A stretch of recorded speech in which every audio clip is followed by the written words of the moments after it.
Muy bien, doctores, vamos rápidamente entonces a ver las fijas de otorrinolaringología, ¿ya? Muy bien.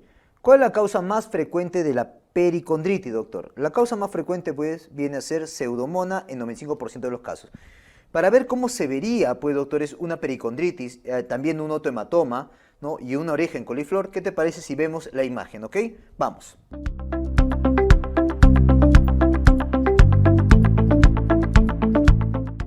Muy bien, recordemos acá, doctores, las imágenes que te pueden poner en un examen de una pericondritis, otohematoma y la oreja del boxeador, ¿ok? La pericondritis te la van a presentar de esta manera: una inflamación, una tumefacción a nivel, pues, doctores, del pabellón auricular, ¿correcto? E incluso puede impresionar que hay una bolsa de pus, es decir, hasta con un tipo de movimiento puede impresionar la imagen, ¿correcto? O como una colección, mejor dicho, ¿no? Pero básicamente lo que vamos a ver es eritema, congestión, aumento de volumen a nivel del pabellón auricular para esta pericondritis, que es un proceso inflamatorio, infeccioso del cartílago y el pericondrio, ¿correcto? Muy bien. El otohematoma, más bien, como por definición, es la colección de sangre entre el pericondrio y el cartílago, lo cual lo predispone a un mayor riesgo de generar necrosis, ¿correcto? Y en la imagen te lo van a presentar de esta manera, es decir, como una tumoración de color medio rojizo o mejor aún violáceo, ¿ya? Eso sería un otohematoma. No te olvides que su tratamiento debe ser drenaje delante del antihelix, ¿ok? Y para traumas repetitivos del pabellón auricular, doctores, te puede llevar a que la oreja adopte un aspecto, cambie su forma, como lo que estamos viendo acá, la famosa oreja del boxeador. Entonces te presentan esa imagen, piensa, doctores, en la oreja del boxeador, ¿correcto? Mira la imagen de una pericondritis, de un otohematoma y de una oreja del boxeador, o también llamado oreja en coliflor, ¿correcto? Muy bien.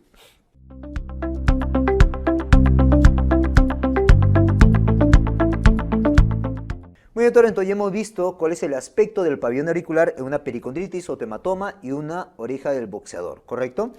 Muy bien. ¿Cuál es el manejo de la pericondritis? Ese proceso inflamatorio infeccioso del pericondrio y cartílago del pabellón auricular. Doctores, antibióticos, obviamente dirigidos ¿contra quién? Contra pseudomonas, tipo ciprofloxacino, levofloxacino, ceftazidima.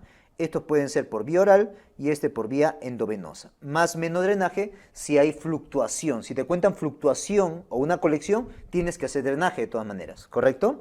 Delante del antihelix, igual que un otohematoma. ¿Qué es el otohematoma? Es una colección de sangre, doctores, entre el pericondrio y el cartílago. Justamente que ese es el riesgo que va a tener el otohematoma, un riesgo de necrosis, ya que el pericondrio nutre al cartílago, ¿correcto? Muy bien. ¿Cuál es el manejo del otohematoma? Justamente por ese riesgo de llevarte a necrosis, el manejo es drenaje. Hay que drenarlo delante del antihelix y luego aplicarle su vendaje para que no se vuelva a llenar de sangre. ¿Qué forma adopta el oído o el pabellón auricular ante traumas repetitivos? Te mostré en la imagen. ¿Qué forma adopta? La forma de coliflor o del boxeador ante traumas repetitivos, ¿correcto? ¿Cuál es la ubicación de las fositas preauriculares? ¿Qué te parece si para ver las fositas preauriculares y los apéndices auriculares vamos a la imagen, ¿ok? Vamos.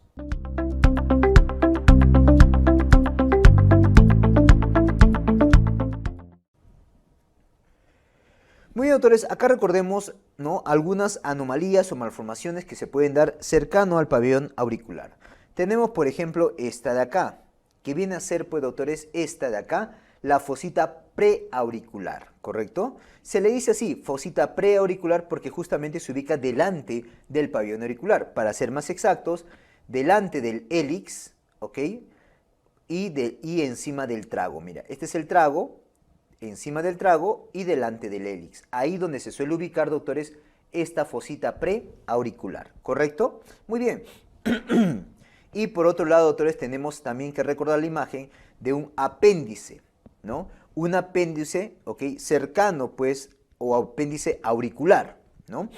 Este se va a ubicar, doctores, cercano al pabellón auricular, como estamos viendo ahí, o también puede discurrir por la parte anterior del esternocleidomastoideo, o sea, acá o recorrer todo esto, ¿correcto? Esa es la región donde yo puedo ubicar a los apéndices auriculares. Entonces tenemos dos, fositas y apéndices. Recuerda, datito, estas fositas y apéndices pueden asociarse a una hipoacusia. Por lo tanto, ante la presencia de estos, hay que hacer estudio de audición. ¿Correcto? Muy bien.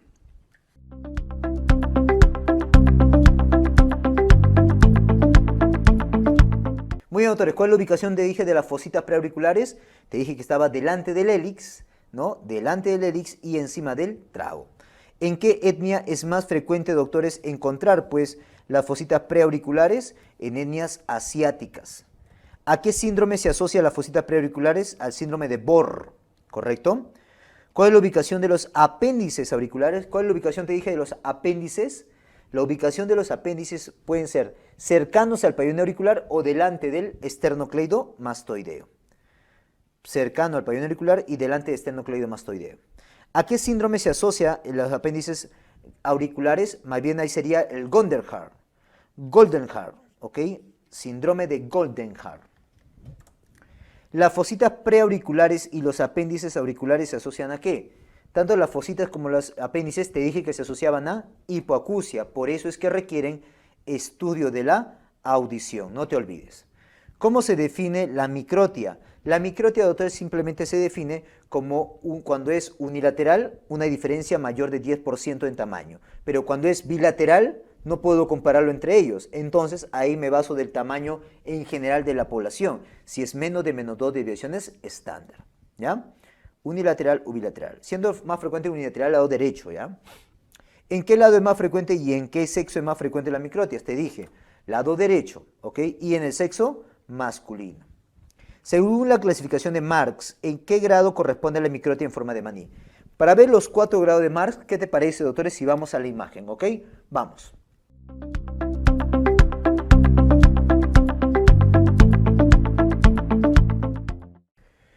Muy bien, doctores, acá recordemos pues lo que es microtia anotia, la clasificación de Marx, ¿ok? Marx dijo, doctores, que había pues 3 grados, grado 1, grado 2, grado 3 y grado 4, ¿correcto? Muy bien, el grado 1, recuerda, como ves la imagen ahí, es un pabellón auricular que aparentemente luce normal, pero que tiene un tamaño más pequeño, menos de -2 desviaciones estándar de lo normal, ¿correcto? Muy bien, recuerda que la microtia anotia es más frecuente que sea unilateral y más frecuente en varones y más frecuente el lado derecho, ¿correcto? No te olvides esos datos. Unilateral, más frecuente en el lado derecho, más frecuente en varones, ¿correcto? Muy bien. Listo. Y se define pues por cuando es unilateral, cuando hay una diferencia en tamaño más del 10% o si es bilateral, cuando tiene un tamaño menos de -2 desviaciones estándar, ¿correcto? Bueno, según Marx, el grado 1 es simplemente un pabellón auricular que aparentemente luce bien, solamente que es más pequeño, ¿ok? Muy bien. El grado 2 es cuando se altera o tiene una alteración de la parte superior del pabellón auricular y la parte inferior luce normal, ¿correcto? Muy bien, el grado 3 más bien, doctores, es cuando se afecta tanto la parte superior como la parte inferior, adoptando esa forma como si fuera un maní, una forma como maní, ¿correcto? Muy bien, y el grado 4, doctores, este grado 4 es la verdadera anotia, el grado 4 es la verdadera anotia, la ausencia del pabellón auricular. ¿Correcto? Entonces no te olvides estos 4 grados de Marx, no vaya a ser que te lo pongan en una pregunta de examen como imagen. Microtia, discúlpame, grado 1, grado 2, grado 3 y grado 4, ¿correcto? Muy bien, según la clasificación de Marx.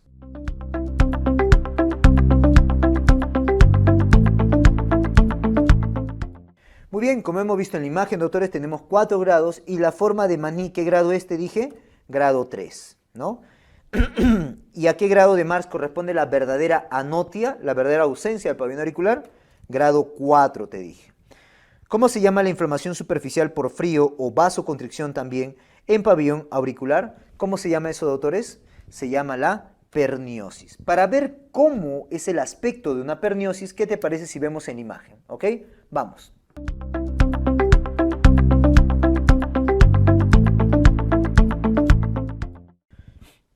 Muy Muy bien, doctores, acá con esta imagen quiero hacerte recordar pues lo que es la perniosis, ¿correcto? Esos cambios de coloración, lesión que se genera pues debido a la exposición a bajas temperaturas. Y no solamente lo voy a ver acá en el pabellón auricular, sino que también en las partes distales, por ejemplo en dedos, por ejemplo en nariz, también se puede ver ese nivel, ¿correcto? Pero es muy característico que lo veamos acá en el lóbulo del pabellón auricular, la famosa perniosis. Mira esa coloración violácea, placas, ¿no?, que se pueden presentar debido a los cambios de temperatura, ¿correcto? Perniosis, mira esta imagen, no te olvides por favor, ¿ok? Muy bien.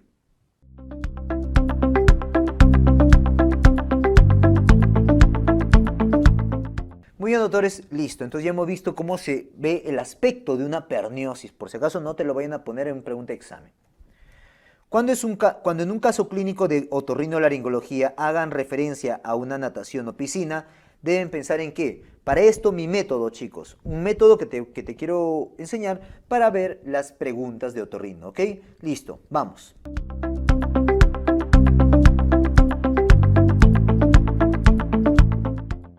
Muy bien, doctores, acá quiero mostrarles mi método para responder preguntas de otorrino, ¿ok? O sea, de otorrinolaringología.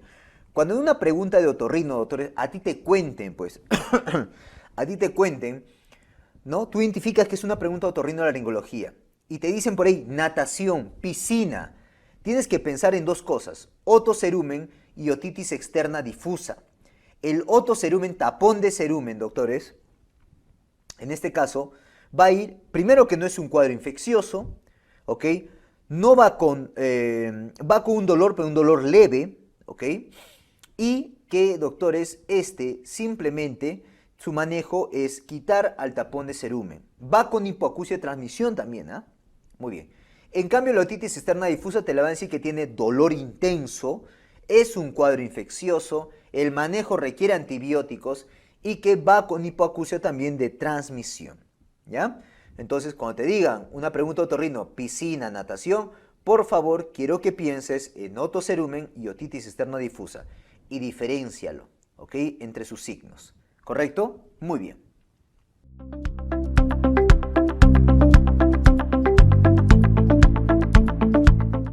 Muy bien, entonces como hemos visto voy a pensar en dos cosas, ¿no? Tapón de cerumen, otocerumen, y en la otitis externa difusa. Ya te dije las diferencias entre ellas, ¿ok? Factores de riesgo para tapón de cerumen, que el CAE sea estrecho como se presenta por ejemplo en los Downcitos, el uso de hisopos e ir de natación, ¿no? Muy bien. ¿Cuál es la clínica del tapón de cerumen? ¿Duele o no duele? Sí duele, es un dolor leve, no grave, hace hipoacusia de transmisión y puede, como no acompañarse, acúfenos. Hipoacusia de transmisión, dolor leve, más o menos acúfenos. Clínica del otocerumen o tapón de cerumen. Manejo del tapón de cerumen, doctores. Obviamente puedo utilizar primero cerumenolíticos, o sea, una sustancia que va a romper, degradar el cerumen. Lo otro es que es el famoso lavado de oído o irrigación. Y si no, un instrumental con la pinza de Hartmann, ¿ya? Muy bien. Cerumenolíticos, no te olvides, ¿ok?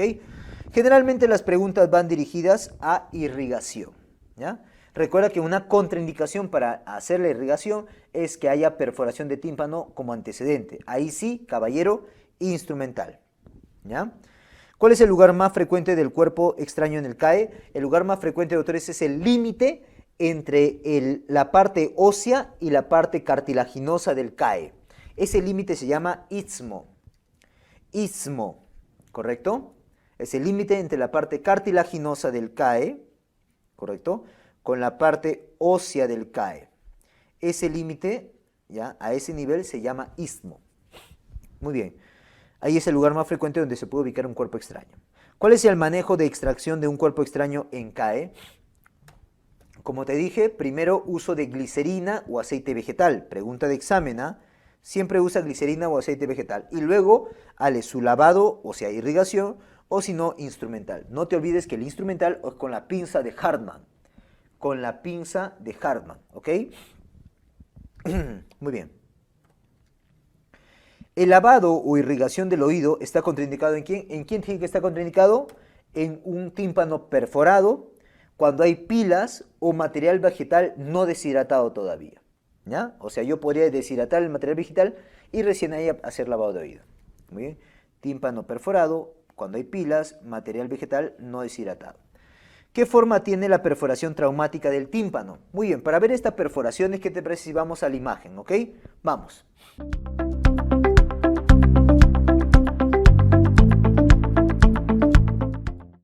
Doctores, en una perforación timpánica, ¿ok? Quiero que recuerdes pues acá, ¿no? Tres tipos de perforación que puede haber. Podemos tener, doctores, por ejemplo, una perforación espiculada, como la que estamos viendo acá. Ay, vamos a ponerlo mejor así. Espiculada. O de repente puede tener una perforación redonda a este nivel, o una perforación redonda a este nivel, ¿ya?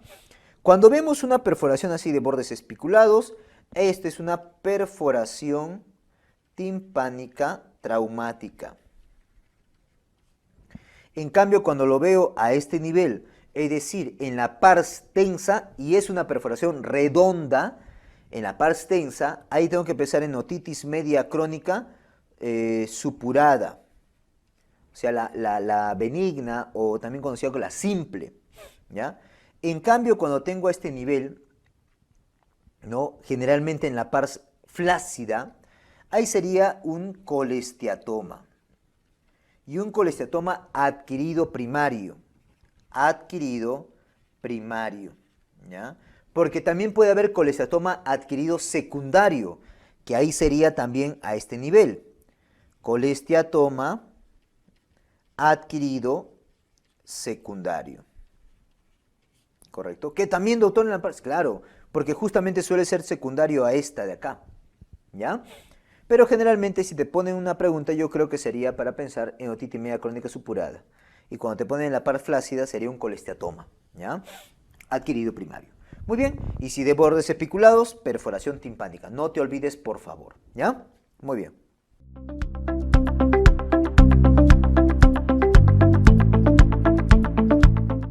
Muy bien, como hemos visto, doctores, entonces es de bordes espiculados. Más bien, ¿qué forma tiene la perforación timpánica de la otitis media crónica?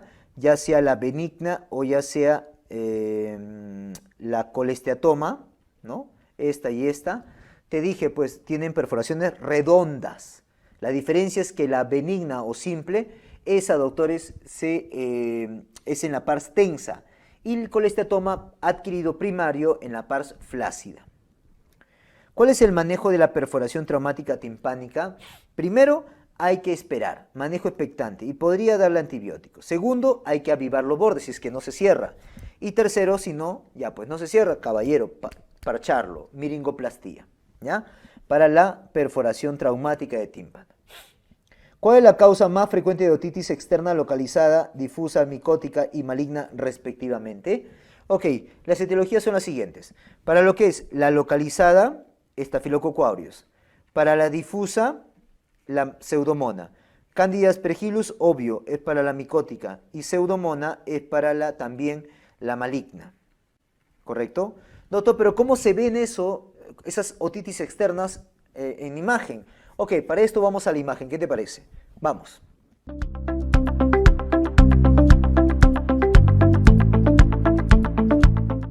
Muy bien, acá en esta imagen, doctores, es para recordarle, ¿no? Las otitis externas, ¿no? Cuando afecta, pues, doctores, el tercio distal, ¿no? Es simplemente una otitis externa localizada, ¿no? Una otitis externa localizada, que en realidad es una foliculitis nada más, ¿correcto? Manejo antibiótico también y le duele en el tercio externo de CAE. Se le llama localizada porque justamente afecta el tercio externo de CAE. La otra es esta imagen, miran como gran inflamación en todo el CAE. Es la otitis externa difusa, ¿ok? Porque afecta todo el CAE. En realidad es una dermoepidermitis. Ahí búscale antecedente de natación, ¿correcto? Acá busca el antecedente de natación o piscina, ¿correcto? Duele, dolor intenso, hay bastante supuración, hay tanta inflamación que puede llevarte a una hipoacusia de transmisión también, ¿ok? Intenso dolor, ¿ya, doctores? Tratamiento antibióticos también, y dirigidos a pseudomona, porque la causa de este es pseudomona. Este de acá, en la cual estamos viendo hifas, mira, hifas negras, hifas blancas, ¿no? Acá esta es la otomicosis, ¿correcto? La otomicosis, causada obviamente por hongo. ¿Por qué hongo, doctor? Cándida y Aspergillus niger, ¿ya? Cándula y Aspergillus niger. Es una infección micótica. Lo voy a pensar en pacientes que han tenido uso de antibióticos óticos, ¿ya? Acá no duele en realidad, acá lo que genera es un prurito intenso. Y a la otoscopía voy a ver las hifas, ¿ya? Tratamiento, limpieza y antimicóticos, obviamente. Y por último tenemos esta de acá, en la cual claramente estoy viendo acá necrosis y gran inflamación. Doctores, esa viene a ser la otitis externa maligna causada por Pseudomonas, ¿ok? Búscale como antecedente paciente diabético o inmunosuprimido, ¿ya? Este se caracteriza por infección, también signos infecciosos, gran dolor y áreas de necrosis. Manejo, obviamente, antibiótico dirigido para Pseudomonas y pues manejo quirúrgico para quitar este tejido necrótico. ¿Correcto? Muy bien, entonces acá hemos visto las otitis externas, por favor. ¿Ok? Muy bien, listo.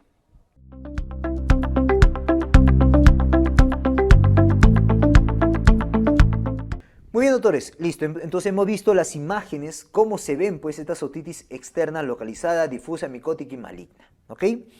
¿Cuál es la otitis externa? Que tiene un antecedente de humedad, duele poco, trago positivo y afecta el tercio externo o distal de CAE. Esa era pues característica de la localizada aguda causada por Staphylococcus aureus. La localizada aguda porque afecta el tercio externo del CAE. ¿Ya? ¿Cuál es el tratamiento de la otitis externa localizada? Bueno, antibióticos tipo mupirocina, por ejemplo, o si no, antibiótico también podría dar vía oral. Pero generalmente mupirocina va bien, además de los sintomáticos, obvio, dolor, etc. Analgésico. ¿Cuál es la otitis externa que tiene antecedente de natación? Duele mucho, trago positivo y afecta todo el CAE. La difusa, ¿no? La difusa. ¿Cuál es el tratamiento de otitis externa difusa? Recuerda que como tiene Pseudomonas, tengo que dar antibióticos dirigidos para Pseudomonas. ¿Ok? Entonces va a ser sintomáticos, limpieza para quitar toda la secreción que tiene y antibióticos contra Pseudomonas. Por ejemplo, ciprofloxacino, ya sea vía oral y vía tópica. ¿Ya? Ciprofloxacino, no te olvides. ¿Cuál es la otitis externa que tiene antecedente de uso de antibióticos tópicos y tiene bastante prurito, no duele y tiene hifas? Obvio, es la otitis externa micótica, causada por Aspergillus niger o Cándida. ¿Cuál es el tratamiento de la otitis externa micótica? Obviamente hay que dar limpieza primero y antimicóticos. Limpieza y antimicóticos dirigidos para Cándida, cotrimazol, por ejemplo, clotrimazol, y para Aspergillus, itraconazol. ¿Cuál es la otitis externa que tiene antecedente de ancianidad con diabetes mellitus o inmunosupresión? Duele mucho, trago positivo y se ve y va con necrosis. ¿Cuál sería? Obviamente la necrótica, o sea, la maligna. Otitis externa maligna. ¿Cuál es el tratamiento de la otitis externa difusa? A ver. No, acá es de la maligna, por favor, corrige. ¿Cuál es el tratamiento de la maligna? ¿Cuál te dije, doctores? Manejo, pues, antibiótico, obviamente dirigido para Pseudomonas, parenteral, ¿ok? Parenteral, o sea, requiere estar hospitalizado, y cirugía.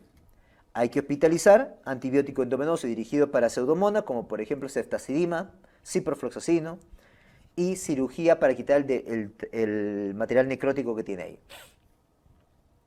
La otitis media serosa es simplemente un ocupamiento del oído medio, sin signos de infección. Para ver cómo se ve pues, este tímpano o esta otitis media serosa, veamos la imagen. ¿Qué te parece?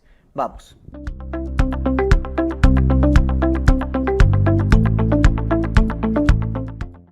Muy bien, doctores, acá veamos una imagen clásica de una otitis media serosa. Claramente estamos viendo acá, doctores, miren acá el nivel hidroaéreo, la burbujita que se puede presentar. El tímpano puede estar, bueno, puede estar ligeramente opaco, pero generalmente se observa que hay un contenido en la parte, en la caja timpánica, ¿ya? ¿Ves algún signo infeccioso? ¿Eritema, congestión de tímpano? No, no hay signos infecciosos, ya que esto solamente es un ocupamiento del oído medio. ¿Ok? E incluso hasta se puede ver un tímpano retraído, como ves acá. Claramente se nota que está retraído. ¿Ok? Muy bien. Por el aumento de la presión negativa en el oído medio. ¿Ya? Este es una otitis media serosa típico de los niños, doctores. Causa de hipoacusia unilateral de transmisión. En niños. Es la causa más frecuente. Manejo solamente primero observación, si no luego le hacemos un drenaje, una timpanocentesis, y si no por último un tubo de drenaje. ¿Correcto? Muy bien.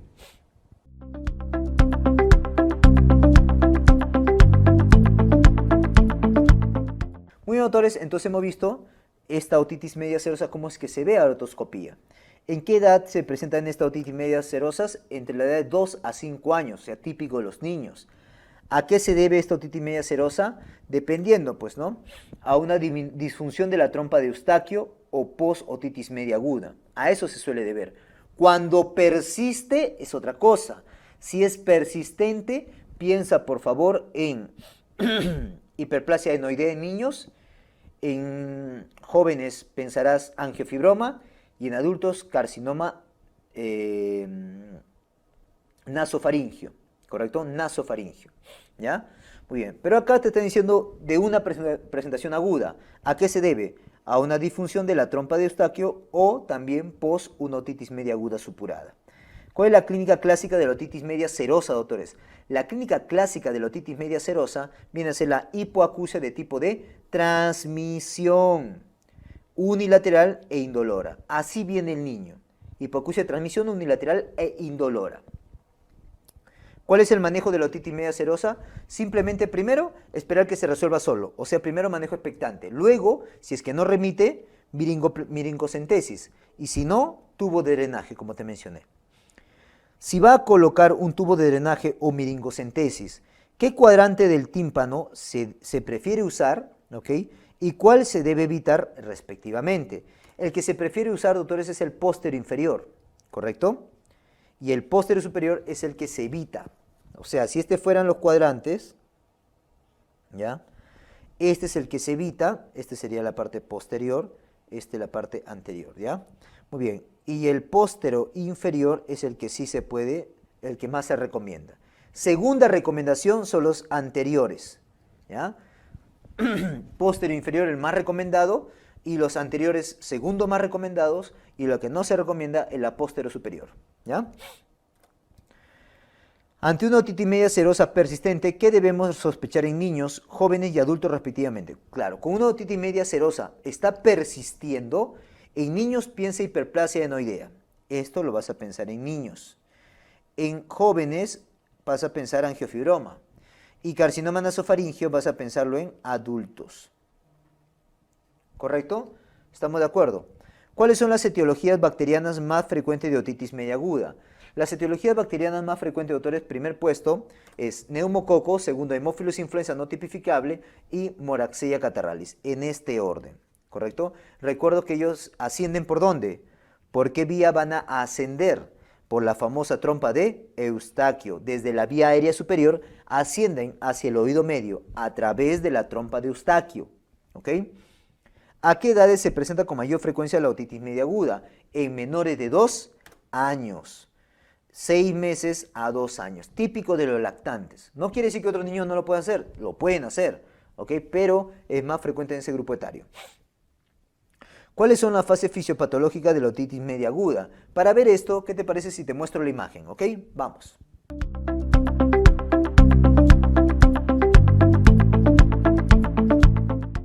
Muy bien, acá, doctores, quiero que te acuerdes la famosa otitis media aguda supurada. Las fases fisiopatológicas que va a tener esta, ¿te acordarás? Pues la tubotimpanitis, que es la primera fase fisiopatológica. Acá, doctores, la fase hiperémica. Acá la fase pues exudativa y acá la fase supurativa, ¿correcto? Ahí nomás aprovechando, doctores, estas 4 fases fisiopatológicas, nuevamente tubotimpanitis, hiperémica, exudativa y supurativa, ¿ya? Muy bien. Los signos que voy a ver en la otoscopía, te pueden poner una imagen así, hiperemia, congestión, ¿no? Mira cómo se va a bombar el tímpano, por ende va a disminuir su movilidad seguramente, ¿no? Tímpano opaco, mira, ¿ok? Acá como la supuración ha llegado hacia el oído externo, mira, ha salido a través del tímpano hacia el oído externo, ¿ya? Entonces son los signos que yo voy a ver, pues, en una otitis media aguda, signos de ocupamiento de oído medio y signos de inflamatorios, ¿ya? Muy bien. Recuerda que el método diagnóstico de elección para otitis media aguda es la otoscopía neumática. para ver el tímpano y además evaluar su movilidad. ¿Ya? Muy bien.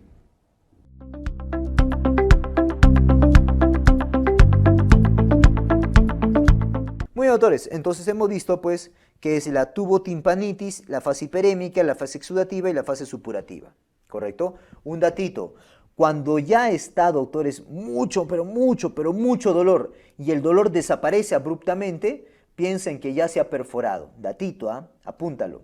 Cuando tiene un dolor intenso, la otitis media aguda, que desaparece abruptamente, piensa que se ha perforado el tímpano. Por eso calma el dolor también de manera abrupta, ¿ya? ¿Cuál es la secuencia clínica para pensar en otitis media aguda? La secuencia clínica es la siguiente. Te van a decir un cuadro respiratorio alto, por ejemplo, un cuadro catarral. Esto te van a decir primero. Y luego te van a decir que viene con otodinia y fiebre. También te van a decir que el bebito lleva la mano hacia la oreja, hacia el pabellón auricular, se jala, se golpea la oreja. Así te van a decir. Ahí piensa en otitis media aguda. ¿Cuál es el método diagnóstico de elección para otitis media aguda, doctores? El método diagnóstico, como te dije, es la otoscopía neumática. Otoscopía neumática, para ver el tímpano y también ver su movilidad. ¿Ya? ¿Cuáles son los criterios de OMA? Son 3 criterios. Signos de ocupamiento de oído medio, signos inflamatorios y la agudeza del cuadro, que ahorita se esté dando. ¿Correcto? Tres criterios. Recuerda que yo digo que es un OMA probable cuando tiene 2 criterios y digo que es OMA confirmado cuando tiene 3 criterios. ¿Ya? ¿Cuál es el antibiótico de elección para otitis media aguda? Obvio, fácil. Amoxicilina a 80-90 miligramos por kilo por día. ¿Correcto? Recuerda que para faga bacteriana es 50 por kilo por día y para neumonía es 90 por kilo por día. Ahora, datito, si te piden marcar un solo valor entre 80 y 90, ¿cuál marcarías? Te sugiero marcar 80 para dejar el 90 para neumonía. ¿Ya? Si una otitis media aguda no responde a amoxicilina en 48 a 72 horas, ¿qué antibiótico indicaría? Paso al segundo tratamiento, segunda línea, amoxi más ácido clavulánico. ¿Ya? ¿En qué edad sí o sí indicaría antibióticos en el contexto de una OMA? Primero, recuerda que esta amoxicilina más ácido clavulánico está bien, lo puedes pasar a ese antibiótico si es que no responde en 48 a 72 horas. Pero otra razón para pasarlo también es que ya hayas usado antibióticos, ¿no? Tipo amoxicilina, por ejemplo, en el último mes. Esa es otra razón también para pasarle amoxi más ácido clavulánico. ¿Ya? ¿En qué edad sí o sí indicaría antibióticos en el contexto de OMA? Ok, recuerden que el manejo de OMA es analgésicos tipo ibuprofeno más menos antibiótico. O sea, no siempre voy a dar, no siempre. ¿En quién sí o sí daría? El simple hecho que sea menor de 2 años. Ahí sí o sí. Doctor, ¿y si es mayor de 2 años, también lo puedo dar? Depende. Si luce triste, dale antibióticos. ¿Correcto? Pero si luce bien, luce tranquilo, luce bien, no luce tóxico, no hay que dar antibióticos. ¿Correcto? ¿Cuál es la complicación más frecuente de la otitis media aguda? La famosa mastoiditis es la complicación más frecuente. OMA con mayor fiebre, cefalea, convulsiones, trastorno sensorio, pensar en qué. Ok, si te cuentan esa historia, una otitis media, luego hace más fiebre, cefalea, convulsiones, meningitis, ¿correcto? Que por cierto es la complicación intracraniana más frecuente.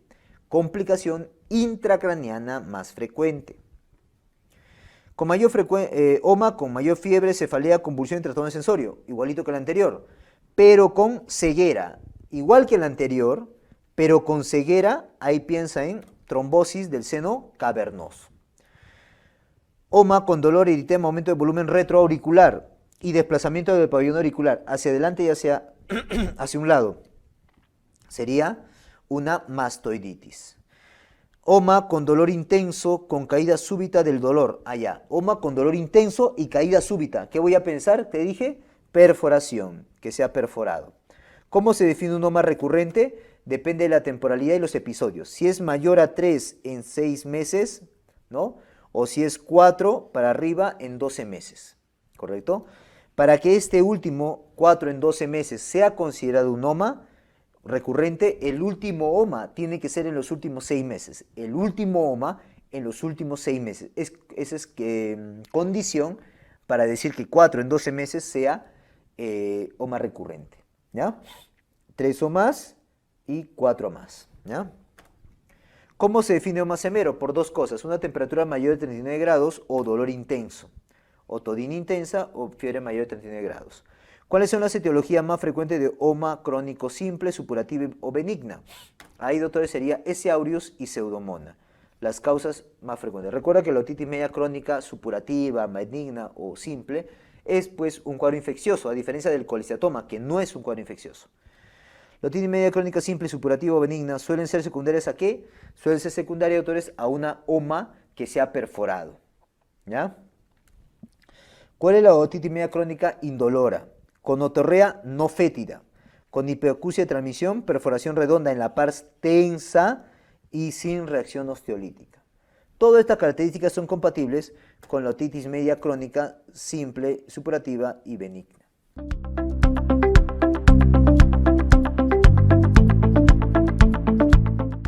Acá, doctores, quiero hacerte recordar pues una imagen de una otitis media crónica supurada, la simple, y la colesteatoma, ¿no? El colesteatoma adquirido primario, ¿ya? Muy bien.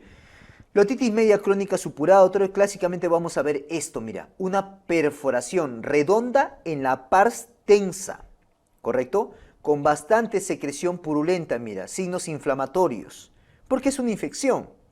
En cambio, en el colesteatoma, acá voy a hablarte del adquirido primario, se caracteriza por una perforación también redonda, pero ¿dónde? Acá, en la pars flácida, a nivel de la pars flácida, ¿correcto?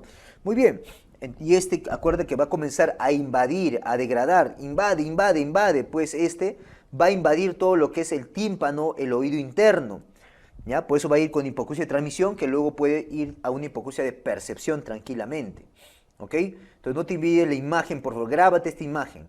Una perforación redonda en la pars tensa, otitis media crónica supurada, y una perforación redonda en la pars flácida, colesteatoma adquirido primario.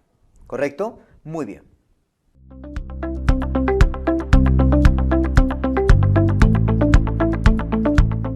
¿Cuál es el manejo de la otitis media crónica simple? Hay que darle, como es un cuadro infeccioso, antibiótico. Y una vez que esté calmada la infección, recién tapo ese hueco que tiene, ¿ya? Limpieza, antibióticos y cirugía timpanoplastía. ¿Cuándo hago la timpanoplastía? Cuando haya calmado la infección, ¿ya? ¿Qué es el colesteatoma? Viene a ser una colección epitelial queratinizada y descamada, ¿correcto? Una colección epitelial queratinizada y descamada. Eso es lo que es el colesteatoma. Por eso es que esa colección, esa masa o pseudomasa, etcétera, va a invade, ¿correcto? Invade oído medio, invade oído interno. Muy bien. ¿Qué tipo de colesteatoma hay, doctores? Hay congénitos y hay adquiridos. Los adquiridos se pueden dividir en primarios o en secundarios, por cierto, ¿ya? ¿Cuál es el oma indoloro, otitis media crónica indolora con otorrea fétida, hipoacusia de transmisión que progresa a una mixta, o sea, de percepción asumada, perforación redonda en la pars flácida y si tiene reacción osteolítica en la radiología? Doctores, este es un colesteatoma adquirido primario. ¿Cuál es el manejo del colesteatoma? Obviamente, como es un pseudotumor, hay que operarlo, cirugía, timpanoplastia más mastoidectomía. ¿Cuál es el diagnóstico ante una hipoacusia neurosensorial bilateral simétrica en ancianos? Ya mira, hipoacusia de percepción, o sea, neurosensorial, bilateral, simétrica, pregúntate la edad. Pregúntate la edad. ¿Es anciano o es joven? Si te dicen anciano, diagnóstico, presbiacusia, ¿ok? ¿Y a qué se debe esa presbiacusia, doctor? Se debe a un desgaste del órgano de Corti. ¿Cuál es el manejo de la presbiacusia, doctor? El manejo es, primero, sus audífonos, y segundo, implante coclear. Primero, prótesis auditivas, si no remite con eso, puedes pasar implante coclear. ¿Cuál es el diagnóstico ante una hipoacusia neurosensorial bilateral simétrica? Lo mismo, mira, neurosensorial bilateral simétrica, pero en jóvenes. Eso es la sordera profesional o laboral, ¿ok? ¿Cuál es el manejo de la sordera profesional? Básicamente es prevención. Prevención o retirarse de la zona de exposición, ya que a diferencia de la presbiacusia, no va a progresar, ¿ya? ¿Qué es el neurinoma acústico? Es un tumor benigno del octavo par. Es un tipo de schwannoma. Tumor benigno del octavo par y es un tipo de schwannoma, ¿ya? ¿De qué parte del octavo par nace con mayor frecuencia el neurinomio acústico? Tú sabes que tiene un tronco acá, el neurinomio acústico, o sea, el octavo, rama vestibular y rama coclear. ¿De dónde nace con mayor frecuencia? De la rama vestibular, ¿ok? Y más frecuente es unilateral. Tiene un crecimiento lento, no te olvides, su crecimiento es lento. Por eso en la clínica se ve fases. El neurinoma acústico bilateral se asocia a ¿qué? Cuando es bilateral, se asocia a neurofibromatosis tipo 2. Mira, cuando es bilateral, se asocia a neurofibromatosis tipo 2. ¿Cuál es el tumor más frecuente del ángulo pontocerebeloso? Justamente este que estamos viendo. Neurinoma, neurinoma del acústico. Tumor más frecuente del ángulo pontocerebeloso. ¿Cuáles son las fases clínicas del neurinoma acústico? Como te dije, tiene un crecimiento lento. Por lo tanto, se va a ver fases clínicas. La fase 1, la fase otológica. La fase 2 es la fase neurológica. Y la fase 3 es la de hipertensión endocraniana. ¿Ya? La fase otológica, pues, es hipoacusia, ¿no? Acúfenos, tinnitus, ¿correcto? La fase 2 en la neurológica aparece compresión o por lesión del quinto par, ¿no? Quemazón, ardor en el rostro, parestesias, es decir, ¿no? También parálisis facial por lesión del séptimo par, ¿ya? Esa es la se pierde o aparece esa hipersensibilidad, ¿no? A nivel del conducto auditivo externo, ¿ya? ¿Ok? El signo, ahí está, signo de Hitzelberger. Hitzelberger es por compresión o lesión del séptimo par. Eso aparece en la fase neurológica también. Y por último, tanto ha crecido que ya aparece la hipertensión endocraniana, ¿ya? Hay 3 fases acá, de manera secuencial. ¿Cuál es el examen para solicitar para neurinoma acústico? Obviamente resonancia magnética. ¿Cuál es el manejo del neurinoma acústico, doctores? Es quirúrgico. Como es benigno, lo ideal es cirugía. Pero si no, es manejo expectante o radioterapia, ¿ya? Lo más probable es que te pidan ahí marcar cirugía, ¿correcto? Pero ¿no? Dentro de la literatura menciona que puede haber manejo expectante, si no cirugía, sino radioterapia, ¿ya? ¿Cuál es el tipo de vértigo más frecuente? Recuerda que hay vértigos central y periférico. Obviamente el periférico es el más frecuente, ¿ya? ¿Cuáles son los tipos más frecuentes de vértigo periférico? El vértigo periférico hay vértigo posicional parasítico benigno y la neuronitis vestibular, en ese orden de frecuencia. Entonces, primer puesto, posicional parasítico benigno y segundo puesto, neuronitis vestibular. ¿Cuál es la causa más frecuente del vértigo posicional parasítico benigno?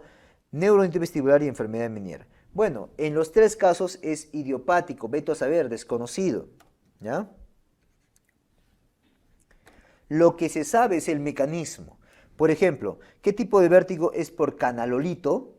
¿Ok? Desencadenado por el Disk-Hallpay, ¿no? La maniobra de Disk-Hallpay o maniobra de provocación.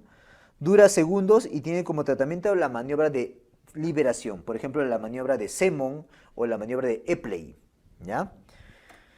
Es un vértigo posicional parasítico benigno. Recuerda que el lugar más frecuente, el canal semicircular más frecuentemente comprometido en este vértigo es el posterior. El posterior, ¿correcto? ¿Cómo se llama las maniobras de liberación para vértigo posicional parasítico benigno de una posterior, que es la más frecuente? Epley y Semont, ¿ya? La maniobra de Epley y la maniobra de Semont. ¿Qué vértigo es por inflamación viral? Dura 2 a 5 días y su tratamiento es corticoides, ¿no? O sea, debe ser una inflamación, una itis, neuronitis vestibular, la famosa neuronitis vestibular. ¿Qué vértigo es por hidrops endolinfático? O sea, acumulación de endolinfa. Dura minutos a horas, dice, y cursa con la triada, con su triada. Ah, ya, doctor. ¿Cuál era esto? La enfermedad de Meniere, que es un tipo de síndrome de Meniere. Un tipo de síndrome de Meniere. ¿Cuál es la triada de la enfermedad de Meniere? La triada es clásica, ¿no? Tinnitus acúfenos, hipoacusia y vértigo periférico. Ahora, en las anteriores, o sea, en el vértigo posicional parasítico benigno y la neuronitis vestibular, no te mencioné hipoacusia, porque estas dos van con audición normal. La que va con hipoacusia es Meniere, ¿ya? Muy bien. Ahí está la triada de la enfermedad de Meniere. ¿Cuál es el manejo preventivo de la enfermedad de Meniere, doctores? Su manejo preventivo es beta-histina y diuréticos, ¿correcto? Para que no se acumule, pues, ese endolinfa. Según la ubicación, ¿cuál es el tipo de parálisis facial más frecuente? Según la ubicación, doctores, es de tipo infranuclear o también le puede decir periférica. ¿Y estas infranucleares o periféricas qué tipo de parálisis facial? Parálisis facial ipsilateral, ¿no? Ipsilateral total, ¿correcto? Un solo lado y todo. Como la parálisis de tipo supranuclear. La supranuclear es una parálisis facial contralateral inferior. Ahí está. Contralateral inferior, a este nivel. ¿Cuál es la parálisis de tipo nuclear e infranuclear? Allá. Cuando es nuclear e infranuclear es una parálisis facial ipsilateral total. O sea, en todo un hemicara. ¿Cuál es la parálisis facial más frecuente, doctor? La famosa parálisis de Bell. Fácil, la parálisis de Bell. Cuando la lesión del séptimo par está después del nervio cuerda del tímpano, ¿cómo se aprecia clínicamente? Ok, para ampliar esta información, doctores, dependiendo en qué parte está lesionado, y te va a dar una clínica acompañante, ¿ya? Vamos a ver la imagen, ¿qué te parece? Listo, vamos.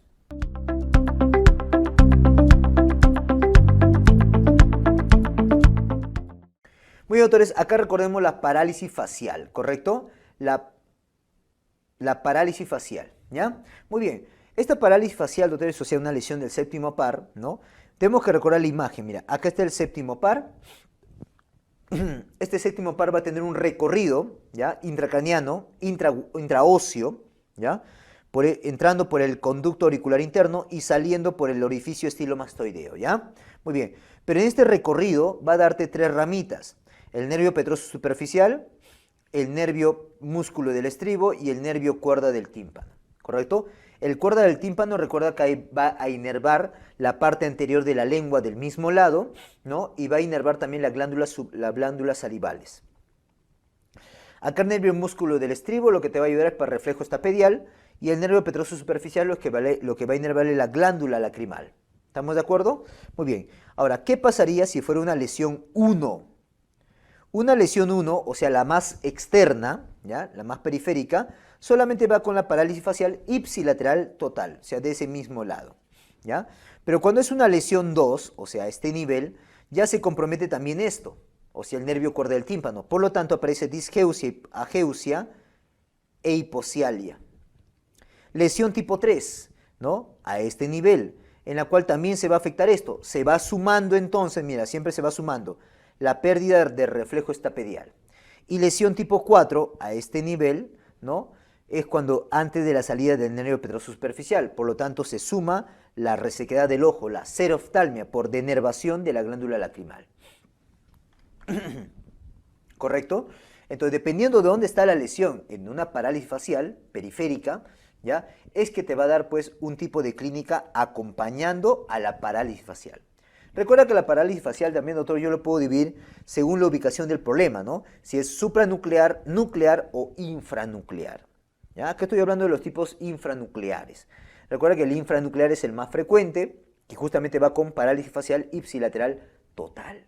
¿Ya? Recuerda que la supranuclear va con parálisis facial contralateral inferior y la nuclear e infranuclear, parálisis facial ipsilateral total.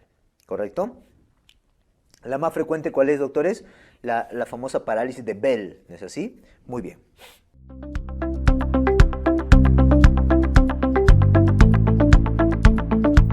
Muy bien, doctores. Entonces hemos visto ahí, dependiendo en dónde se lesiona, es que te va a dar una clínica acompañante, ¿no es así? Muy bien, en este caso sería parálisis facial ipsilateral total, nada más, no se acompaña de otra cosa. Pero si la lesión está antes del nervio cuerda del tímpano, te dije que se asociaba disgeusia, hiposialia, ageusia. Si está antes de la salida del nervio músculo del estribo, se agrega la pérdida de reflejo estapedial. Y si está antes del nervio petroso superficial, se agrega, doctores, xeroftalmia. ¿Ya? ¿Cuál es la causa de la parálisis de Bell? Idiopática, vete a saber, pero se piensa en causa viral. Por eso acá, ¿en qué microorganismo se sospecha una causa de la parálisis de Bell? En virus herpes. ¿Qué clasificación para la gravedad se usa para la parálisis de Bell?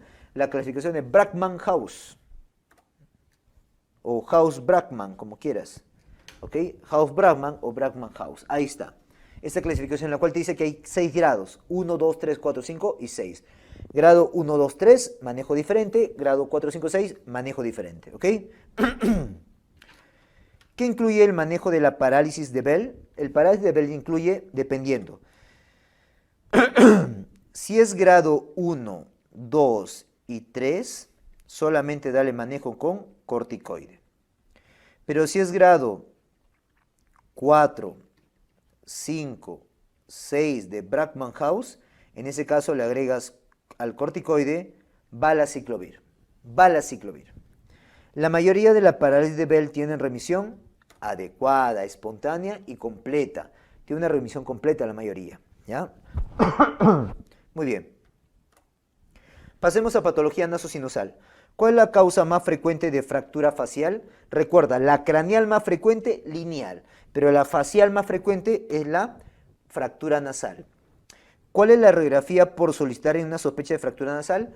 La mentonasoplaca de Waters o, mejor dicho, y perfilograma, ¿ya? El perfilograma son la radiografía de huesos propios de la nariz, por si acaso. ¿En qué grupo, ¿no?, de edad es más frecuente el cuerpo extraño nasal y en qué lado es más frecuente?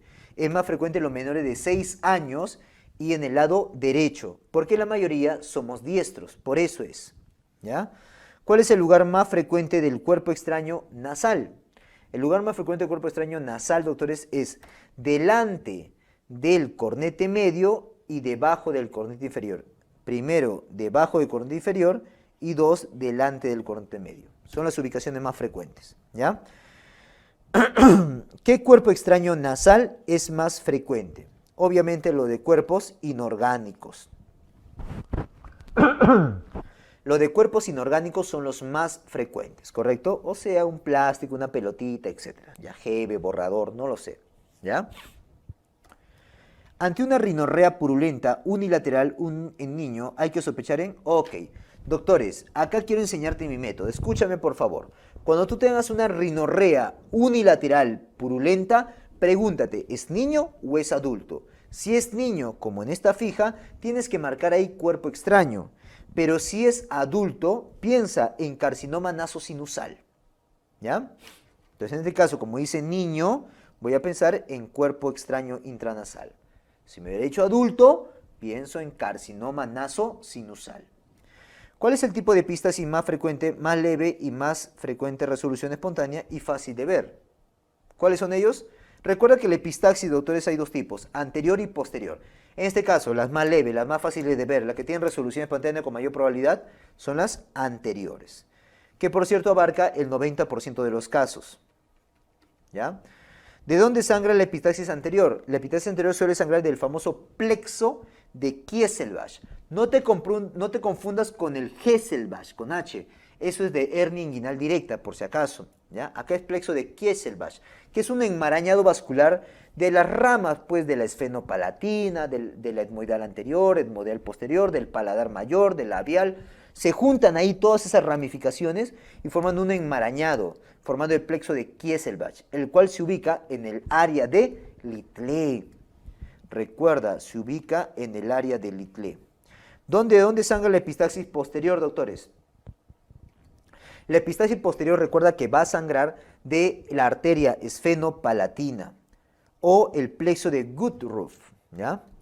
¿Cuál es la causa más frecuente de epistaxis? Hay dos grandes causas, locales y generales, ¿correcto? Lo más frecuente es las locales, ¿ya? Y dentro de ellos, el trauma nasal. Ah, doctor, ¿metes un puñete? No. Digo trauma nasal que incluye a hurgarse la nariz, meterse el dedito a la nariz. Entonces sería trauma nasal, que eso significaría hurgarse la nariz. ¿Cuál es el primer paso en el manejo del epistaxis? El primer paso siempre, doctores, es ABC. Lo que yo digo, fíjate vivo y manténlo vivo. Y luego, iníciale compresión digital con manejo postural. Cuando digo manejo postural, incluyo una ligera inclinación anterior, ¿ya? Si una epistaxis no mejora con la compresión y se ve el punto de sangrado, si es que se ve, y te lo tiene que decir claramente, se ve punto de sangrado, así te lo tiene que decir. En este caso sería cauterización. Si una epistaxis no mejora con compresión y no se ve punto de sangrado, ¿cuál es el manejo? Como no se ve ahora, taponamiento anterior. Y si no mejora con el taponamiento anterior, ¿qué hago? Le complemento con un taponamiento posterior. Y si no, paso a la siguiente, ligadura arterial o embolización. ¿Ok? Muy bien, excelente. Si una epistaxis tiene clínica posterior, ¿cuál es el manejo? Ok, doctores. Si te están orientando a pensar que es una epistaxis posterior, ¿cómo me pueden orientar, doctor? Deglute la sangre. Ya hiciste la compresión y sigue sangrando abruptamente y toda la sangre se va para atrás. ¿Ok? Si te dicen eso, vaya a pensar en una posterior. Y ahí sí marcarías taponamiento posterior de frente. ¿Ya? Es mi sugerencia. Complicaciones del taponamiento nasal, doctores, por ejemplo, sinequias, infecciones, necrosis de la columena, también. ¿Cuál es el tipo de rinitis más frecuente? El tipo de rinitis más frecuente, doctores, es la infecciosa, o sea, los resfríos. ¿Ok? ¿Cuál es el tipo de rinitis que va con mucosa eritematosa y edema? Edema de mucosa y mucosa eritematosa, eso es típico de la infecciosa. ¿Cuál es el tipo de rinitis que va con mucosa pálida y edema? La alérgica, que está mediada por IgE, tú sabes eso, ¿no? ¿Cuál es el tratamiento de la rinitis alérgica? El tratamiento, doctores, puede ser corticoides intranasales, ¿correcto? Antihistamínicos intranasales también, corticoide bioral también puede instaurarse, pero lo primordial es corticoide intranasal. ¿Cuál es el tipo de rinitis que va con mucosa roja o violácea e hipertrofia de cornete inferior? ¿Correcto? En ese caso, doctores, voy a pensar pues en una rinitis crónica hipertrófica. En una hipertrófica, ¿no? Más mucosa roja o violácea con hipertrofia de cornete inferior. ¿Cuál es el tipo de rinitis que va con mucosa reseca, costras, atrofia, anosmia, exudado fétido y mujer joven? Correcto. Típico de las mujeres jóvenes, doctores, ¿no? La rinitis atrófica. Un tipo especial que va con esto es la famosa ocena, ¿no? Un tipo de rinitis atrófica primaria, la ocena, porque hay atrófica secundaria también, ¿eh? ¿Ya? Recuerda, ¿cuál es la bacteria que se relaciona a la rinitis tipo ocena? La famosa Klebsiella ozaenae. Klebsiella ozaenae. Ante una rinitis parecida a una rinitis alérgica, pero no hay atopia, no hay IgE elevado, pero sí tiene eosinófilos en la secreción nasal. Hay que sospechar en que esa es pues la eosinofílica no alérgica. Eosinofílica porque sí tiene elevados los eosinófilos y no alérgica es porque no hay atopia, no hay IgE. ¿Correcto? La clínica es muy parecida de la rinitis, por si acaso. Si me dicen algo parecido, mira, rinitis parecida a la alérgica, sin atopia, sin IgE elevado, sin eosinofilia, hay que sospechar en que, en esos casos sospechan rinitis vasomotora, ¿ya?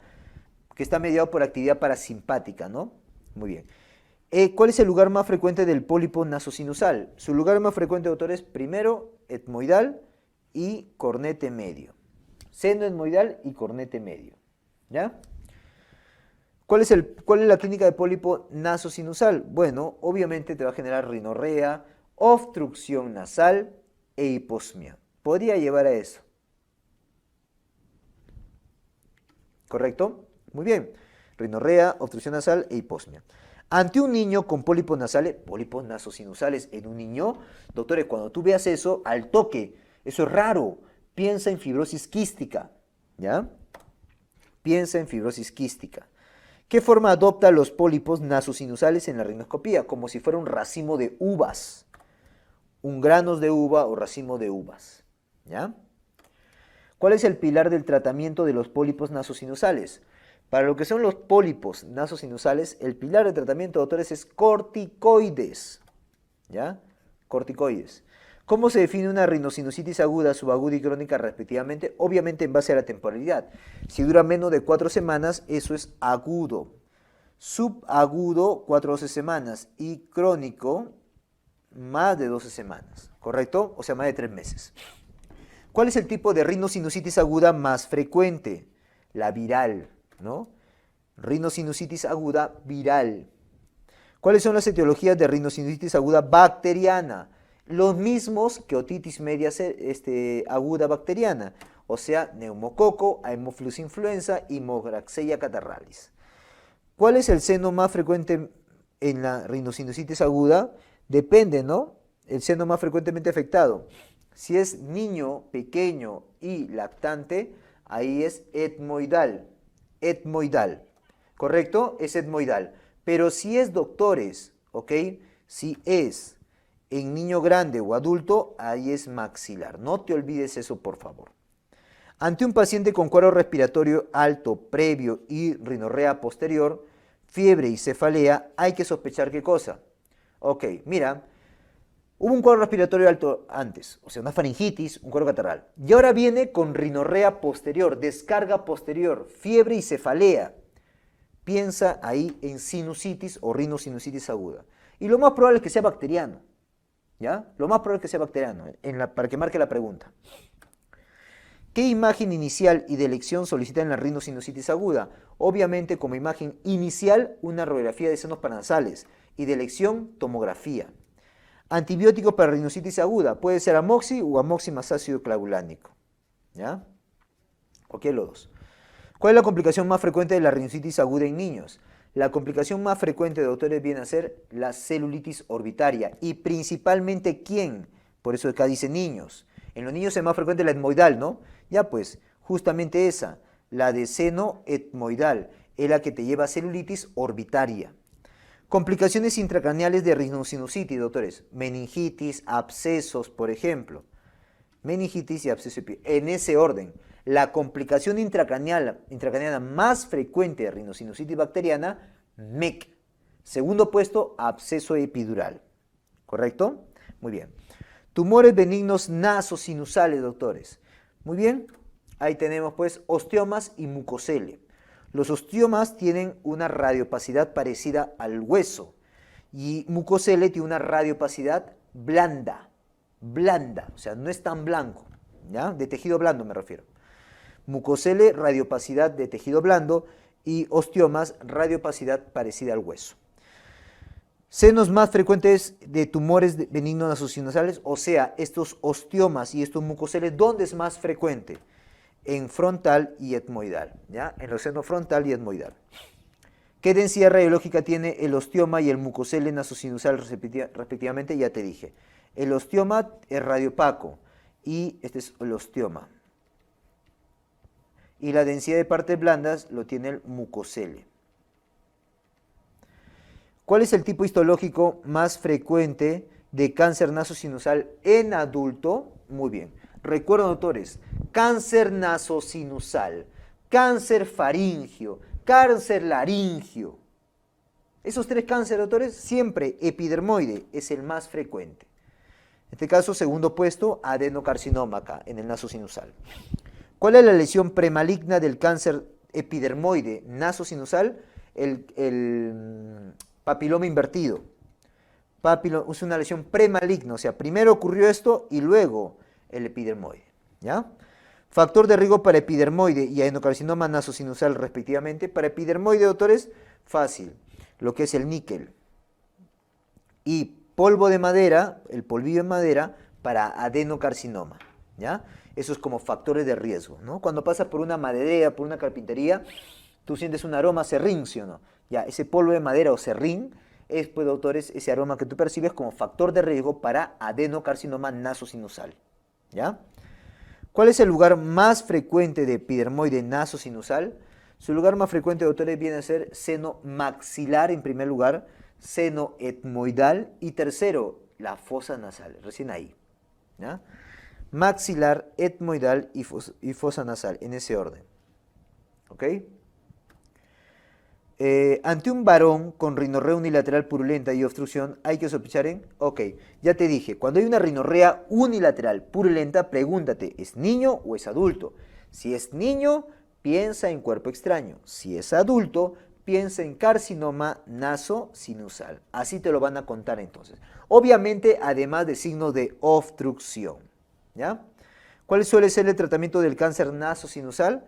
Manejo, doctores, cirugía más menos radioterapia. Recuerda que lo más frecuente es que sea epidermoide, ¿ya? Muy bien. Pasemos a patología de faringe.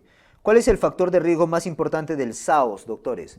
Factor de riesgo más importante es la obesidad.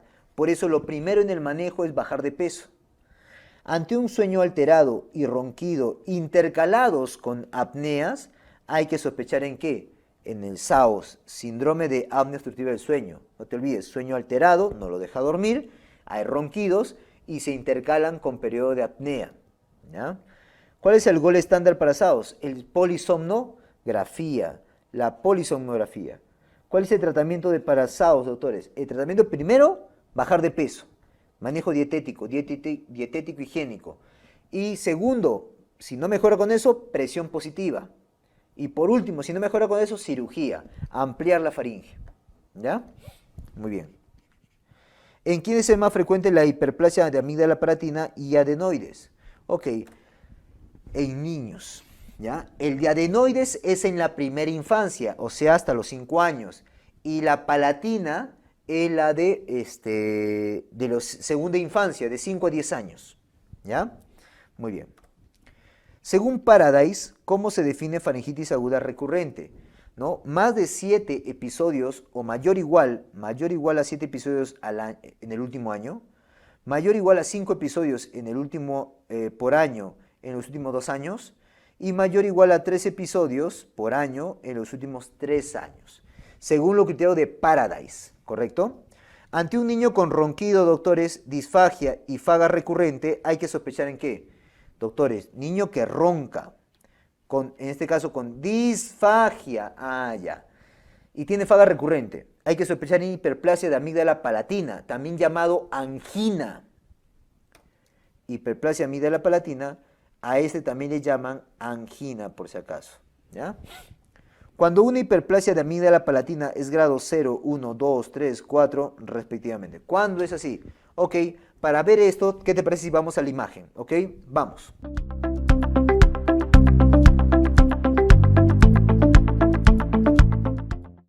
Muy bien, recuerden, doctores, acá la hiperplasia de amígdala palatina, los grados que puede tener, ¿ya? Te pueden poner una imagen así. Muy bien, cuando no se visualiza la amígdala palatina, ese es grado 0, cuando no se ve. Cuando se ve y ocupa menos del 25%, ¿ok? Menos del 25% de toda la flecha amarilla, o sea, de todo el rango, ese es grado 1. Grado 2 es cuando se ve y ocupa entre 25 a menos del 50%. ¿Ya? Menos, bueno, va a ser más exactos, ¿ya? Para que no te confundas, porque ahí me vas a preguntar seguramente. 25 si lo agarra, a menos del 50%, no agarra 50. Grado 3 es cuando es 50, ahí sí lo agarra, hasta antes de 75. No agarra 75. Y cuando es mayor o igual a 75%, o sea, menos y hasta 100, ese, pues, doctores, es grado 4. ¿Ya? Entonces ahí tiene grado 1, grado 2, grado 3 y grado 4 de hiperplasia de amígdala palatina. No te olvides, no vaya a ser que te pregunten, ¿correcto? Muy bien.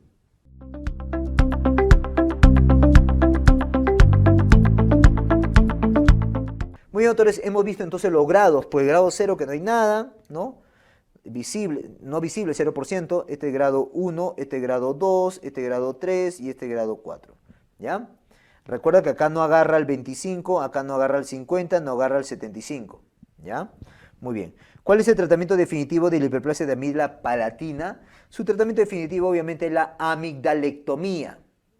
Amigdalectomía. ¿Ok? ¿Cuál es la causa más frecuente de obstrucción nasal en niños? La causa más frecuente de obstrucción nasal en niños es hiperplasia de amígdala faríngea, también llamada adenoides. ¿Ya? Hiperplasia adenoidea. Ante un niño con ronquido, mira algo parecido, con obstrucción nasal, acá arriba, y fasias adenoideas, hay que sospechar en quiénes. ¿En qué vamos a sospechar? En hiperplasia adenoidea o hiperplasia de amígdala faríngea, que es lo mismo. ¿Ya? Típico del niño menor de 5 años. ¿Cuál es el examen de imagen a solicitar una sospecha de hiperplasia adenoidea? La radiografía de Kabum, también llamada bitemporal o lateral. cuando una hiperplasia adenoidea es grado 0, 1, 2, 3 respectivamente. Muy bien, para eso vamos a la imagen. ¿Qué te parece? Listo, vamos.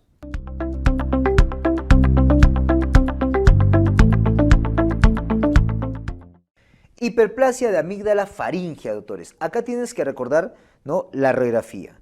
La radiografía que hacemos es esta de ahí, la radiografía de Kabum. Y tienes que acordarte los grados. Los grados, ¿cómo lo determino, doctor? Fácil. Pasa una línea que llega a nivel del esfenoides, ¿correcto? Y otra línea a nivel del velo del paladar. ¿Ya? ¿Estamos de acuerdo? Muy bien. Y de ahí trazas dos líneas equidistantes. Por ejemplo, esta de acá, ¿no? Y por ejemplo, esta de acá. ¿Ya? Muy bien. Listo. Y ahí tú vas a ver hasta dónde llega el adenoide. Por ejemplo, este adenoides está llegando hasta acá.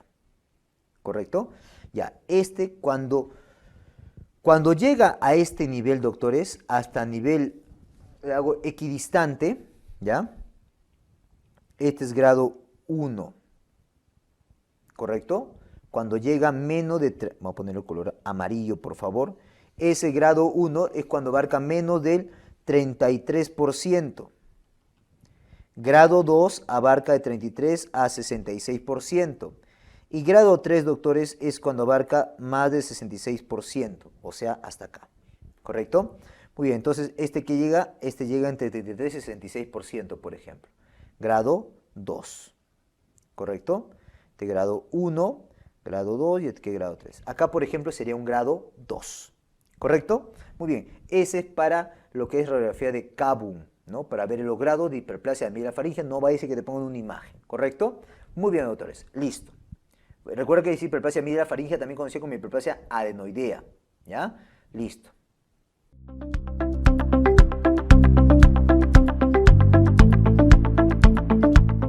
Muy bien, listo, doctores. Entonces, como hemos visto, este es el grado 0, este es el grado 1, este es el grado 2 y este es el grado 3. ¿Correcto? ¿Estamos de acuerdo? Muy bien. Un ratito. Sí, está bien. Listo. Grado 1, grado 2, grado 3. ¿Ok? ¿Cuál es el tratamiento definitivo de la hiperplasia adenoidea? Igual, la cirugía. En este caso sería adenoidectomía. ¿Cuál es el tumor benigno más frecuente en nasofaringe? ¿El tumor benigno más frecuente en nasofaringe cuál era? Angiofibroma, típico de los varones, no te olvides, jóvenes, adolescentes. Entonces, ante un varón joven, mira, varón joven con epistaxis recurrente, OMA que persiste, o otitis media serosa, mejor dicho, persistente, signos de obstrucción, hay que sospechar en qué. Claramente, doctor, yo te he dicho, cuando tienes una otitis media serosa persistente en joven, piensa en angiofibroma. ¿Qué es el angiofibroma, por cierto? Es un tumor benigno vascular, no te olvides, tumor benigno vascular, ¿ok? Típico de varón joven o adolescente, ¿ya? ¿Ok? Y es radiosensible, importante que te acuerdes eso, es radiosensible, ¿ya? Muy bien. ¿Cuál es el examen de elección? Tomografía y arteriografía, ¿ya? Examen de elección para angiofibroma. ¿Cuál es el manejo del angiofibroma? Obviamente hay que sacarlo, ¿ok? Pero es muy vascularizado, puede sangrar, por lo tanto, previo a la cirugía hay que embolizar, embolización prequirúrgica y cirugía. Y en un segundo lugar, si no puedo operar, paso pues a radioterapia, aprovechando esa propiedad que te comenté, que era radiosensible. ¿Cuál es el tipo histológico más frecuente de cáncer faríngeo? Es epidermoide, ya te he dicho, carcinoma nasosinusal, faríngeo, laringio, epidermoide. ¿Ya? ¿Cuál es el tipo de absceso faríngeo más frecuente? El periamigdaliano. El periamigdaliano es aquel que está, pues, doctores, ¿ok? Debajo de las amígdalas palatinas. ¿Ya? Absceso faríngeo que son más frecuentes en menores de 5 años y en adolescentes jóvenes respectivamente. ¿Ok? Muy bien. ¿Cuál es más frecuente en menores de 5 años? El retrofaringio y el parafaringio. En adolescentes jóvenes, el periamigdaliano, que por cierto, como te dije, es el más frecuente. Ante un absceso con masa posterior, ¿no? Lateral, con tortícolis, ahí está el dato, lateral sin tortícolis, hay que sospechar respectivamente en... Ok. Muy bien, doctores. Si me dicen masa posterior, ok, es retrofaringio. Si me dicen lateral con tortícolis, ese es parafaringio. Y si me dicen lateral sin tortícolis, es periamigdaliano. ¿Correcto? Ahí están los 3 abscesos faringios, no te olvides. ¿Qué absceso tiene, faringio tiene drenaje transoral y cervical respectivamente? O sea, de los 3 que te he mencionado. El transoral es el periamigdaliano y el retrofaringio. En cambio, cervical o drenaje externo es el parafaringio. Ahí está. Transoral, retro y periamigdaliano, y el cervical, el parafaringio. ¿Ya? Pasemos a patología de laringe, doctor. ¿Cuál es el tipo más frecuente de parálisis faringolaringea más frecuente? Es del lado izquierdo, infranuclear o periférico. Lado izquierdo, infranuclear o periférico, ¿ya? Porque es el más largo. ¿Cuál es la lesión más frecuente de la parálisis faringolaringea? La lesión es la lesión del nervio laringio inferior izquierdo, ¿no? ¿A qué causa más frecuente de lesión del nervio laringio inferior? Allá. ¿Cuál es la causa más frecuente, doctores? Cirugía o, claro, intervención o cirugía de tiroides, ¿no? Es la causa más relacionada, doctores, a una lesión justamente de ese nervio laringio inferior recurrente, ¿ya? Una parálisis de cuerda vocal unilateral va con ¿qué? La unilateral, doctores, va con disfonía, pero una respiración normal. En cambio, cuando es bilateral, la voz mejora, la voz se escucha, pero ya la respiración se altera, o sea, hay disnea, hay estridor, pero la voz aparentemente es normal. ¿Cuál es el tumor benigno más frecuente de laringe en general y en varones? Muy bien, para eso nos vamos a la imagen. ¿Qué te parece? Vamos.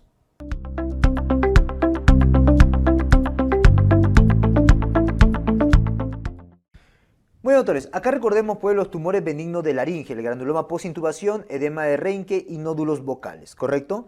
El granuloma postintubación, recuerda que tiene esta imagen, mira. Voy a poner otro colorcito. Son bilaterales, ¿correcto? Bilaterales posteriores y de tamaño variable. Bilaterales posteriores y de tamaño variable. El edema de Reinke, más bien, mira, tiene una base amplia, es bilateral y abarca toda la cuerda vocal. Tiene una base amplia, bilateral y abarca toda la cuerda vocal. Los nódulos vocales, doctores, ¿no? Se ubican típicamente entre digamos si lo divido en tercios a la cuerda vocal, entre el tercio medio y el tercio externo, o tercio superior, mejor dicho, o anterior, ¿ya? Ahí se ubican estos pequeñitos, este y este. Son bilaterales, pequeños y anteriores.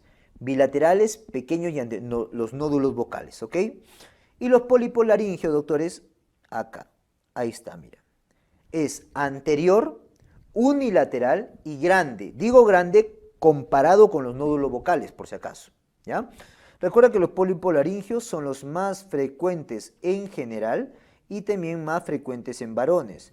En cambio, los nódulos vocales son los más frecuentes en mujeres, aunque también en niños. ¿Estamos de acuerdo? Muy bien. Esos nódulos vocales pueden ser justamente de la cantante, ¿no? De la cantante, ¿ya? O de profesora. Muy bien. Ahí tienen las imágenes típicas de los tumores benignos de laringe. Por favor, dale una ojeada, no te olvides, ¿ok? Muy bien.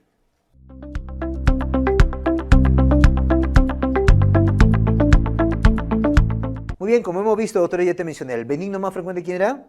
En varones también, los pólipos laringeos. ¿Cuál es el tumor benigno más frecuente de laringe en mujeres y niños? Serían los nódulos vocales. Ante un antecedente de intubación, tumores benignos bilaterales, posteriores y de tamaño variable, te dije quiénes eran esos, granuloma post-intubación. Paciente fumador con tumores benignos bilaterales en toda la cuerda vocal y con base amplia, eso sería, pues, doctores, del edema de Reinke. Ante una mujer profesora cantante, ya está, ya. Profesora cantante, nódulos vocales. Pero veamos, tumores benignos bilaterales, sí. Anteriores, sí. Pequeños, también. Entonces sería nódulos vocales. Ante un varón, tumor benigno unilateral, anterior y grande. Hay que sospechar en qué. Ok, te mostré, ¿no? En varones, tumor benigno unilateral, grandecito, anterior. ¿Quién sería, doctores? Ahí sería pues los pólipos, ¿no? Pólipos laringios. Ahí está. ¿Cuál es el tipo histológico más frecuente de cáncer laringio, doctores? Igual, te dije, nasosinusal, faringio, laringio, epidermoide.